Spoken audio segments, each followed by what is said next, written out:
Come in. We want you to come in. If you are interested, do head for the chairs. We'll keep the doors open for just a second, so come on in if you would like to.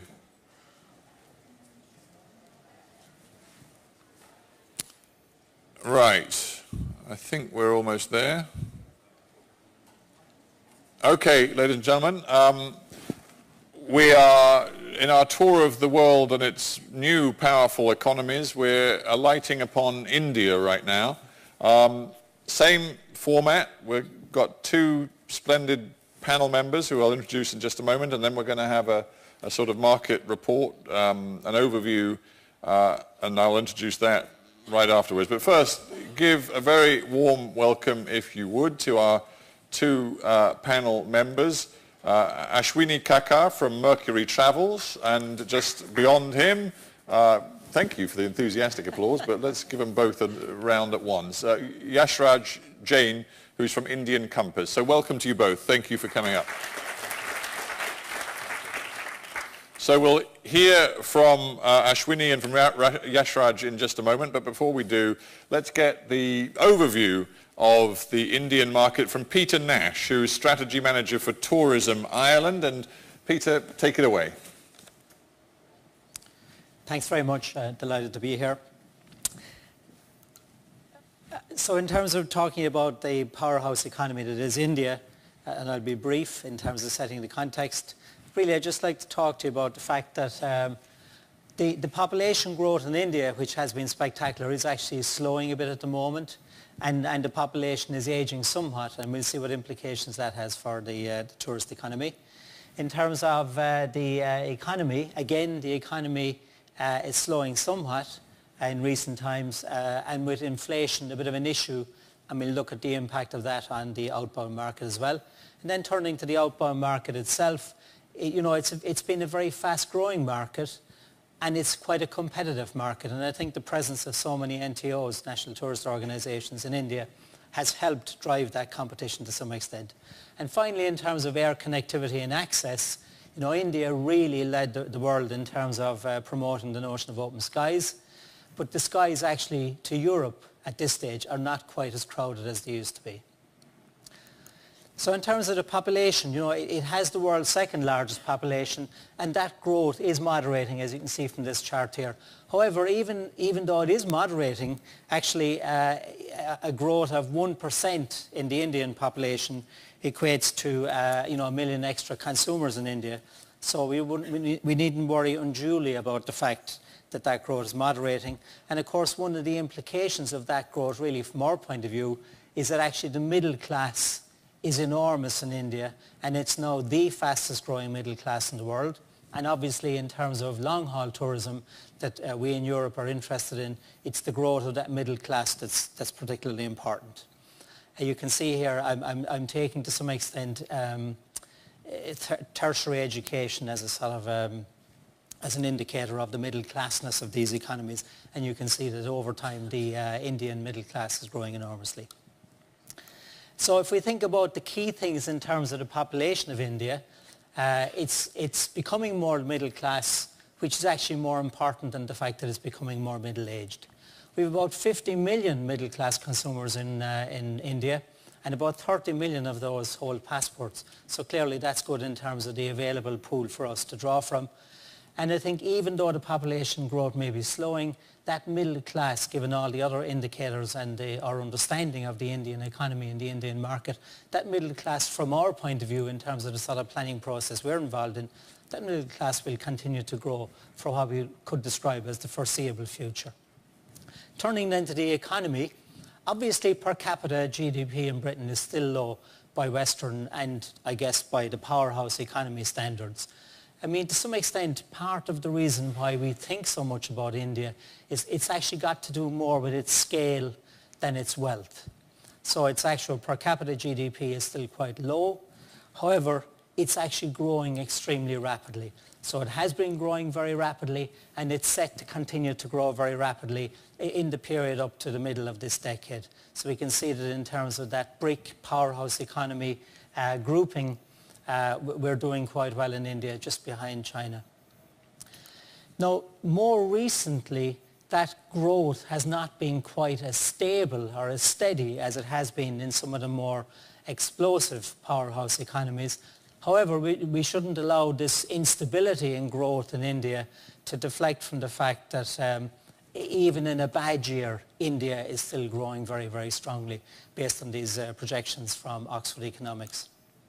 And I guess from our point of view, in terms of the category that we're interested in, namely travel and tourism, the good news is that growth is actually, that growth is being translated into increased consumer spending.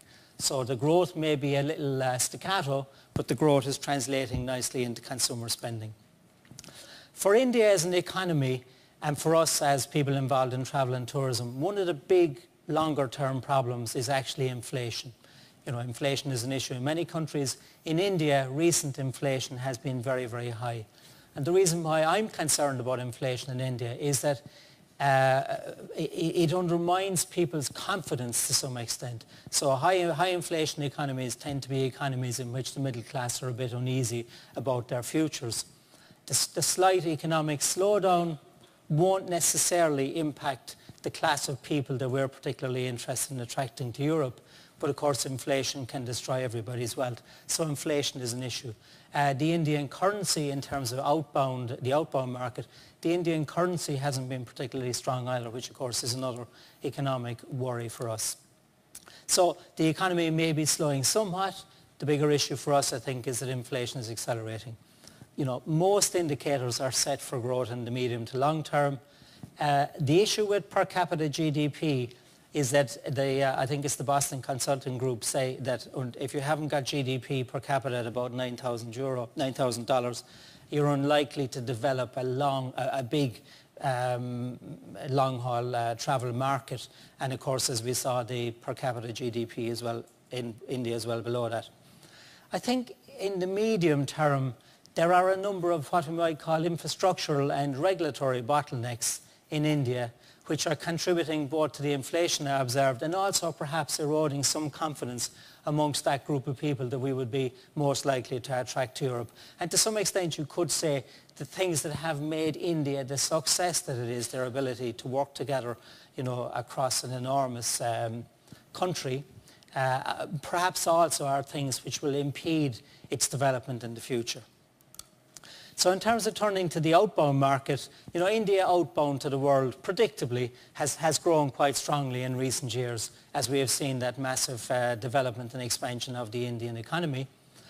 We can see, for example, that the downturn experienced in outbound from India at the time of the Great Recession is much, much less more modest than the downturn we saw in many more developed economies. So that just really shows you the underlying strength of the economy, notwithstanding the caveats I mentioned earlier. And of course, Europe has shared in this outbound growth. In line with the comments about the other powerhouse economies, the fact is, of course, that our share of outbound has declined over the recent years. And our share of, and clearly this chart is done on two different axes.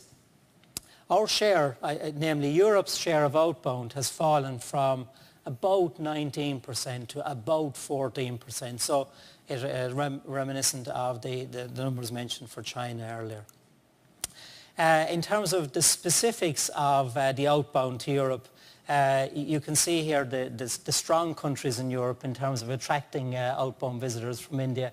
You can see the UK doing very strongly, France and Italy doing strongly. The UK obviously has the historic colonial links, if you want to call it that, and obviously to a high degree the shared language, which we know is important for visitors generally.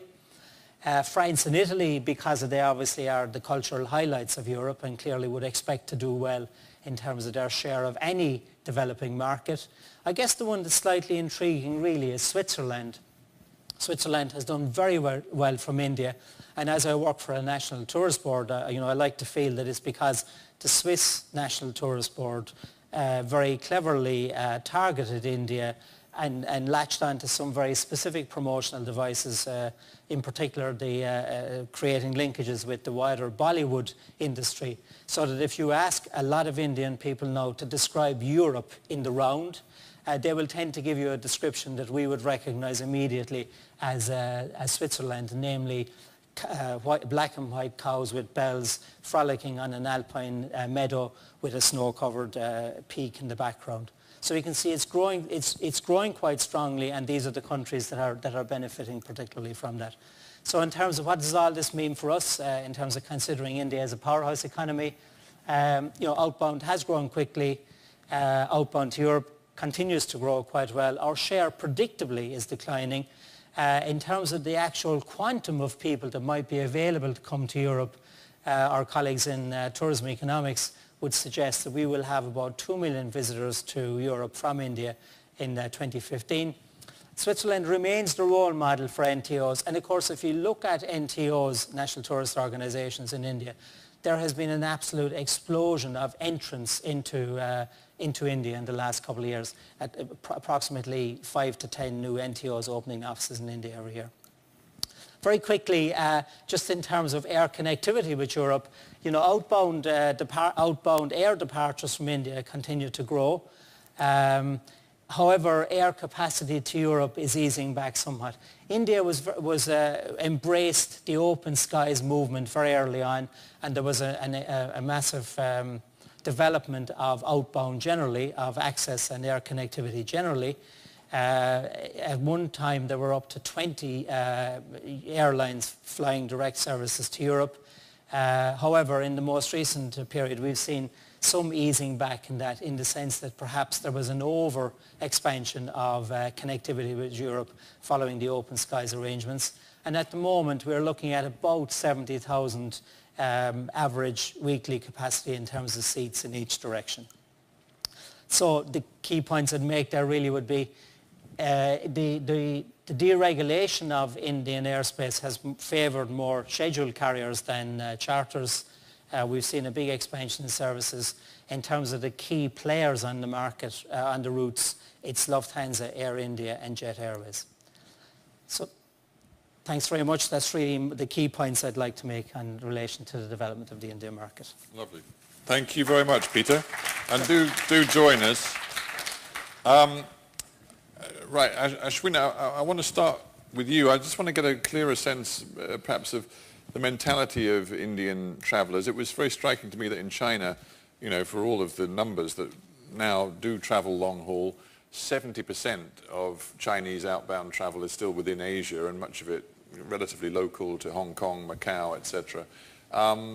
If we're down to 14% share of Indian outbound travel, where are most Indians looking naturally as their first sort of port of call for foreign travel? Well, let me just start by putting all this in the larger context a little bit. Just a couple of trends that we are witnessing. One, the big trend in India, like in the rest of the world, is a huge polarization of customers into the cash-rich, time-poor customers and the time-rich, cash-poor customers. And this is a very visible trend and has huge bearing on some of the facts that were stated in the report. For example, if you talk of per capita GDP, I mean, yes, the per capita GDP may be, say, $5,000 or whatever, but the crucial, or less even, but the crucial point is when you have 1.2 billion people and you have 200 and odd million people who are, champing at the bit for becoming the middle class, and you have more people in India speaking English than the entire population of the United States of America, then I think that puts things in a little bit better perspective as well. On the other hand, the big trend that we are also noticing because of the problems in the global economy is this new trend which I call closer, shorter, cheaper, later. Travel customers are traveling closer, they're traveling, shorter distances, they're staying shorter periods of time, they're booking later, and so on and so forth. So where are most Indians going?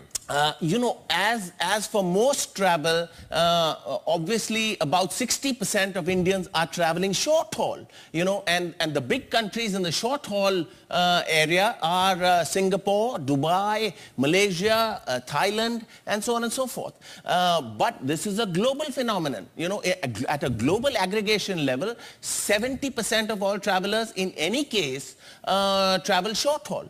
You know, people from the United Kingdom going to Canary Islands or other places or XYZ and so on and so forth. But it's important, you know, if you're trying to break into this market in a bigger way, to know what your competitors, what you're up against, basically. So in essence, if Europe wants to attract a higher degree of the Indian outbound travelers, they're going to have to persuade Indians maybe that idea of going to Singapore or to Dubai should be put on the back burner, or if they've done it before, you shouldn't do it again. You should come to Europe now. Well, that's what's happening at the second level, second time round, or you know, when they come in with you know, one country kind of thing, then they're traveling more to Europe because Europe has huge amounts to offer, including the United Kingdom. But Europe has hassle too, doesn't it? I mean, Yashraj, let me bring you in. You know, you can't get around discussing visas in most of these you know, emerging marketplaces. In India, coming to Europe, maybe the US as well, I don't know what the situation is with the US, but how big an obstacle or a mental sort of issue for Indians is the visa situation? Well, just give you a background of from where I come, and all of this data that we've collected on our website is called Indian Compass, and we're an online guidebook for Indians traveling to Europe. And not surprisingly, the maximum amount of comments, the maximum amount of clicks, readership reviews are on all those articles which are related to the magic four-letter word, visas. Because everyone wants to get a way out of how to make that entire journey as easy as possible. We did a short piece of secondary research sitting in London trying to see if the Indian diaspora in the UK can apply for visas to go to Europe, because it's just a short-haul flight like our colleague mentioned, and most of them are on resident visas who will still need a Schengen visa to go. But it's alarming that the entire mechanism of how these embassies are communicating all these rules to applicants is so flawed that one embassy will ask you for N number of papers, which is completely different to the other embassy. And if you dig in further, the bigger picture is that the visa code is a common code that every embassy should apply.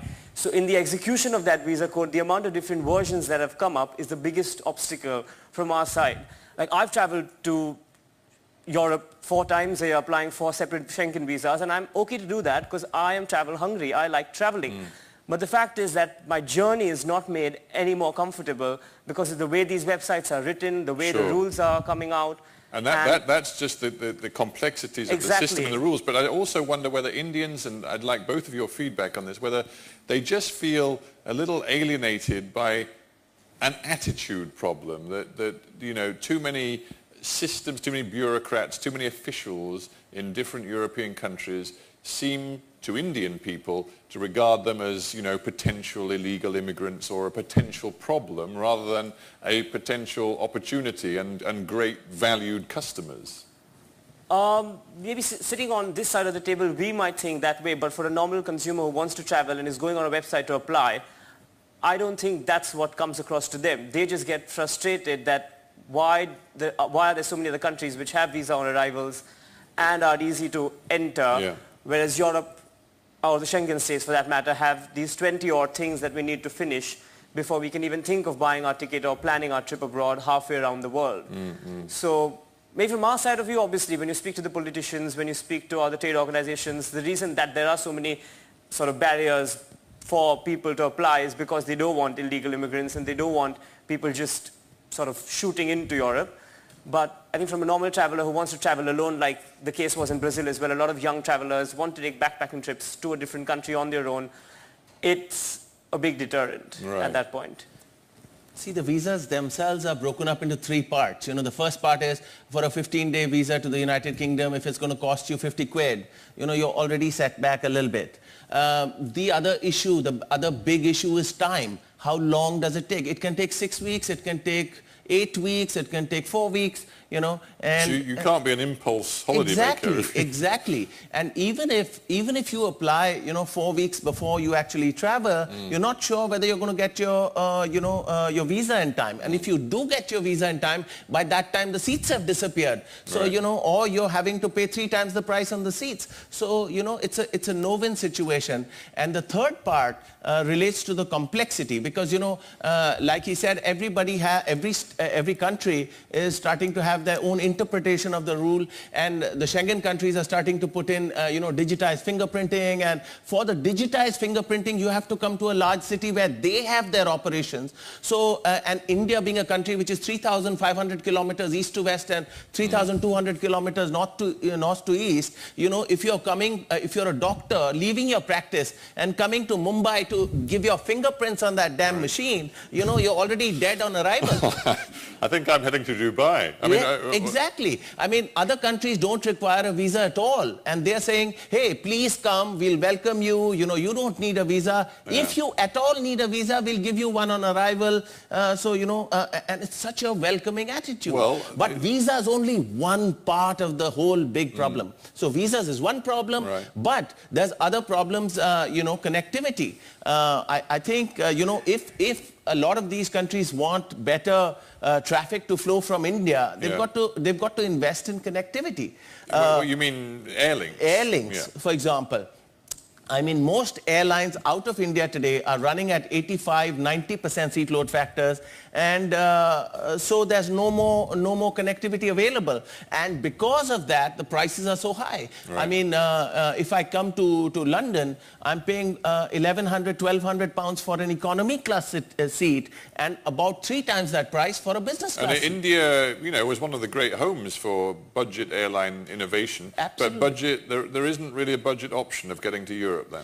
I think especially the United Kingdom has the greatest possibility of getting a few million visitors every year from India, especially because of the past links, especially because of the language proficiency and things like that. And the presence of a huge number of, visiting friends and relatives, and things Indian sort of diaspora, heritage people in this country. Absolutely. Which means, if nothing other than for family visits and everything else, there's a huge Indian population there that has links to the UK already. And exactly, the third leg, visas is one, connectivity is the other, and the third leg is communication. There's absolutely no communication in those markets various, some countries have done it a lot better than, let's say, the United Kingdom.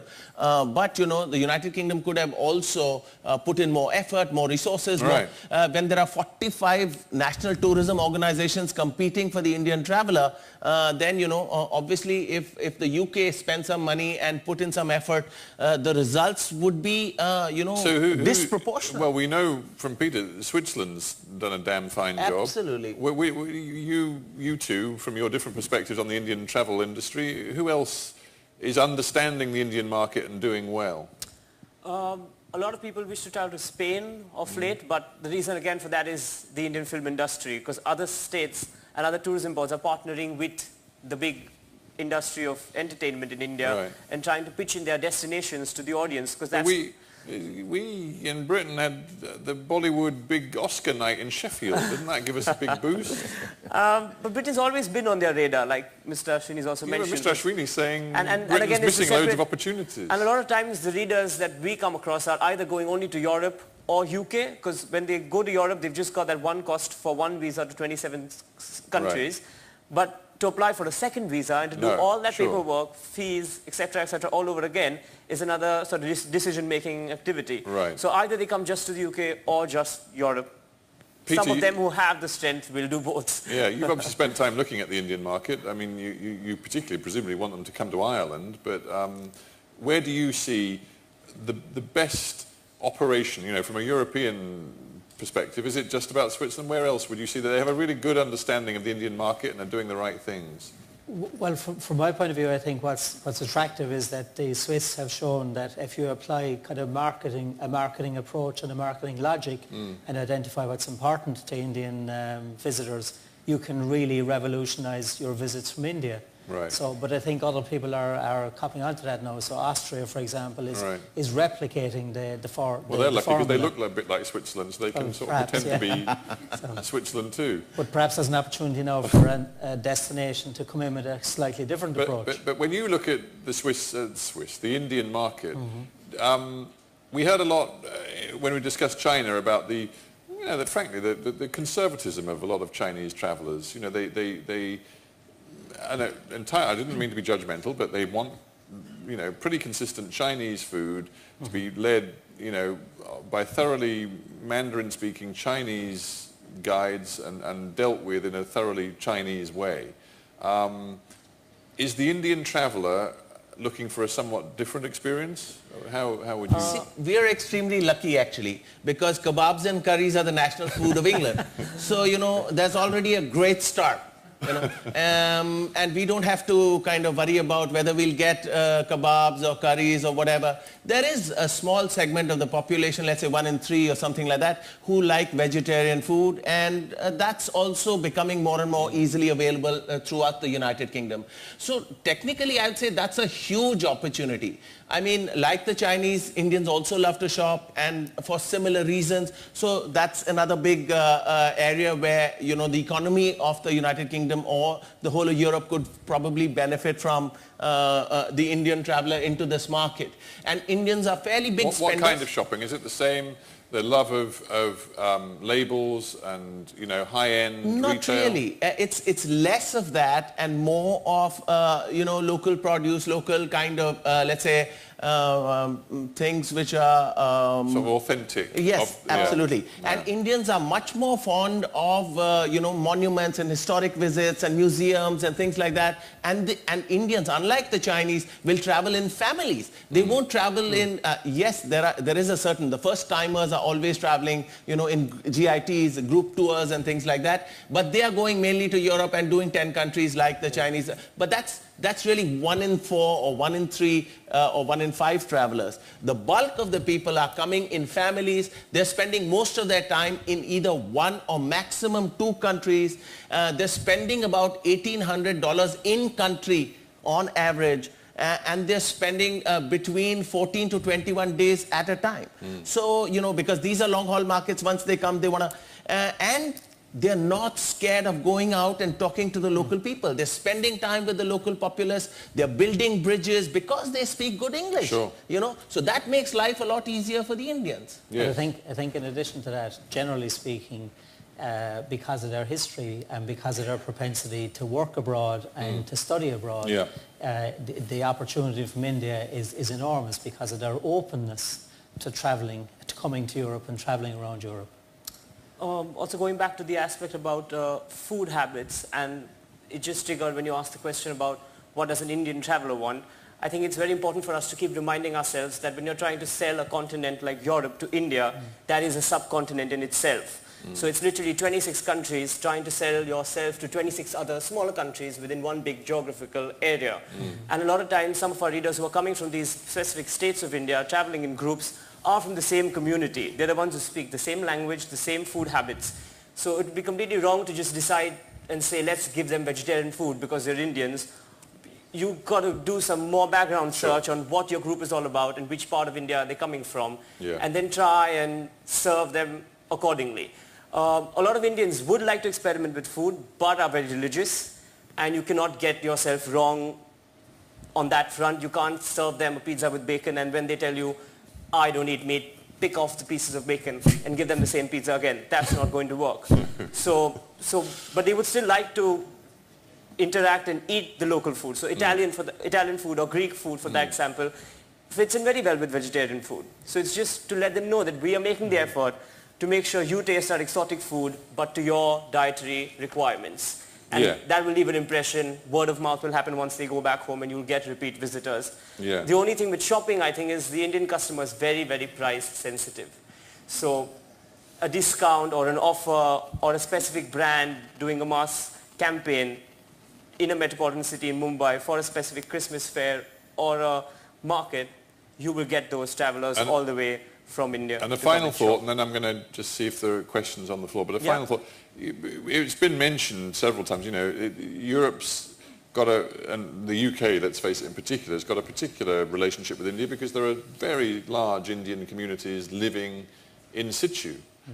Is that being exploited in the right way, do you think, in terms of encouraging Indians to come? I mean, would Indians like to, you know, frankly, as part of a tour of the UK, would they like to spend more time in cities that have a very strong Indian connection, whether it be Bradford or, you know, some of the other cities that have a big Indian community? Should that be part of the sales pitch? Actually, that completely should be the part of the sales pitch, and that's what our website actually has realized, and that's what we do. We try and find the bits of India that are left all around Europe, whether it's that movie that's shot over there, or whether it's that cafe where our ex-Prime Minister met his to-be wife, or whether it's that church where some ex-person got married.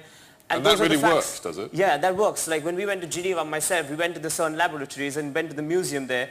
But when you tell those Indians that 20 other sort of, you know, astronauts from the Indian ISRO organization are contributing to making this machine work, etc., that gives them a sense of pride that something's happening in Europe thanks to my country. So if we package our tours and we get our tour guides to convey all of that information to Indians traveling here, is going to make a big impact. It's not like they're going to enjoy a World War memorial, not because it's not significant, but not a lot of them have those connections with the World War or the bigger historic events that have happened in Europe. Yeah. See, there's another little element that I'd like to bring in, and that is the concept of the non-resident Indians. You know, and there's about 30 million of these non-resident Indians because India has been the largest supplier of doctors, scientists and engineers to the world. And these non-resident Indians are a fairly wealthy lot. If you were to put them together, their GDP would be equal to the 8th largest country in the world. And there is an interesting way of attracting these people as well. I'm saying there is an India within India and there's an India outside of India, and attracting all these Indians is probably really worthwhile and could yield wonderful results for the whole of Europe. But all Indians within or outside of India or whatever, are value for money seekers. And so whether it's buying the airline seat or the hotel or doing shopping or whatever, they will look for the best value for money. And I think that needs to be borne in mind. And if that can be achieved, I think you'll have a great amount of success. Powerful message, Ashwini. We are unfortunately running a little bit late. I'll just see if there's anybody who can very quickly make a contribution. Anybody who wants to ask India-related questions. Sir, go on. Using one word, India, to describe the entire geopolitical group, don't you think that's misleading? Because you are looking at a conglomeration of different values and different languages. So will it be will it be an overgeneralization for you to just typify an Indian customer or guest or visitor? While there are a lot of dissimilarities, there's also a lot of similarities. You know, I mean, the common English language, for example, spoken by almost half the country is a big binding force. Similarly, you know, a lot of past history, all kinds of things are also a binding force. So I think it is one country as it stands today, and therefore it's not that dissimilar as, say, a Portugal or a Germany would be from England, because most language and other religious, for example, Hindus constitute maybe about 80% of the population, so there's common religion by and large, even though it's the the country with the maximum number of religions that coexist. You know, there's about 15 diverse religions that coexist. But on the other hand, so there's dissimilarities and similarities. But I think if you're addressing the market as a consumer market, then it's good to address it as one consumer market. Right. Okay. Anybody else? Right. This will have to be the last one. Go on, sir. Hi, just very quickly. My name's Tim Fairhurst from ETOA. Can't help noticing that this is the third presentation where people have been mentioning the value or the appeal of Europe for potential students, and that this correlates quite tightly with the growing middle class, people who have the money and the interest in sending their children abroad and supporting them in that. So I just wonder to ask the panel and the room generally if they think that expediting or really focusing on student visas is a strategic opportunity for tourism, both because the students themselves may later become travellers and influential in their peer group, but obviously they'll be an attraction for their friends and family for the period of time they are abroad. Yeah, does that excite you, the potential of students? It does, and the whole fact that you mentioned that when students come, most of them come for the undergraduate or master's degrees, are within the vicinity of the continent, but the fact is they still have an Indian passport. And all of that comes down to the visa process, because even though it's a 2-hour flight ticket to Switzerland from London, they've still got to go through the entire same process that they would have done back home.